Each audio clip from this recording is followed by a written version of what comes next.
আসসালামু আলাইকুম। আজকে আপনাদের সাথে চিংড়ি দো পেঁয়াজের পারফেক্ট রেসিপি শেয়ার করব। রেসিপিটি দেখার আগে ছোট্ট একটি অনুরোধ, আমাদের চ্যানেলটিতে লাইক, সাবস্ক্রাইব, কমেন্ট, শেয়ার করে আমাদের পাশেই থাকবেন আর সকল ভিডিও সবার আগে পেতে বেল বাটনটি ক্লিক করে রাখবেন।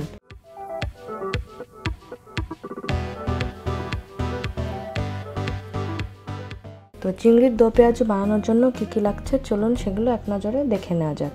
তো চিংড়ির উপকরণ বানানোর জন্য আমাদের যে উপকরণটি সবথেকে প্রয়োজন এবং ফার্স্টে লাগছে সেটি হচ্ছে চিংড়ি। আমরা এখানে গলদা চিংড়ি নিয়েছি।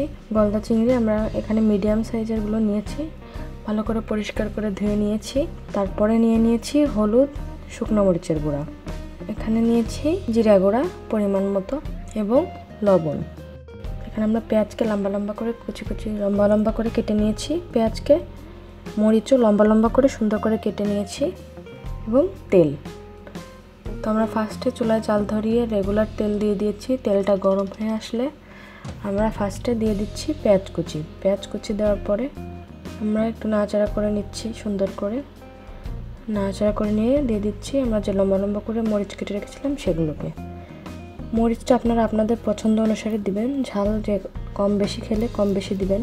এগুলো একটু ভাজা ভাজা হয়ে আসলে আমরা এর মধ্যে দিয়ে দিচ্ছি জিরা গুঁড়া, এখন দিচ্ছি হলুদের গুঁড়া 1/2 টেবিল চামচ এবং শুকনো মরিচের গুঁড়া 1/2 টেবিল চামচ, লবণ পরিমাণ অনুসারে।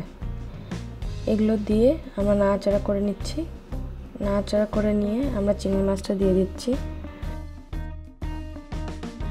দিয়ে এখন এগুলো সব উপকরণ দিয়ে আমরা একসাথে চিংড়ি মাছটা একটু ভাজা ভাজা করে নিব, তাতে করে মাছটা ভাজাও হয়ে যাবে আবার আমাদের মশলাটাও ভালোভাবে কষানো হয়ে যাবে।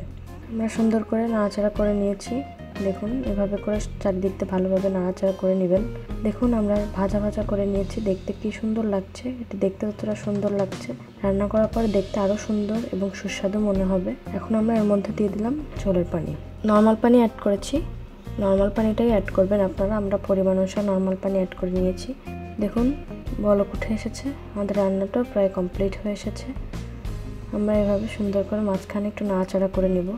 খুবই দ্রুত এবং অতি অল্প সময়ে এই রান্নাটা হয়ে যায় এবং খুব অল্প উপকরণে এই মজাদার রেসিপিটি রান্না কমপ্লিট হয়ে যায়।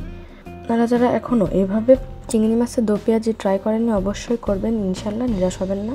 এবং আমাদের সাথে থাকার জন্য, পাশে থাকার জন্য আমাদের চ্যানেলটিতে লাইক, কমেন্ট, সাবস্ক্রাইব এবং বেল বাটনটি ক্লিক করে রাখবেন। আর আপনারা আমাদের কাছে আর কী কী রান্নার রেসিপি দেখতে চান চিংড়ি মাছ নিয়ে সেগুলো আমাদের সাথে শেয়ার করবেন। এবং আজকের মতো এখানেই বিদায় নিচ্ছি। ভালো থাকবেন, ধন্যবাদ।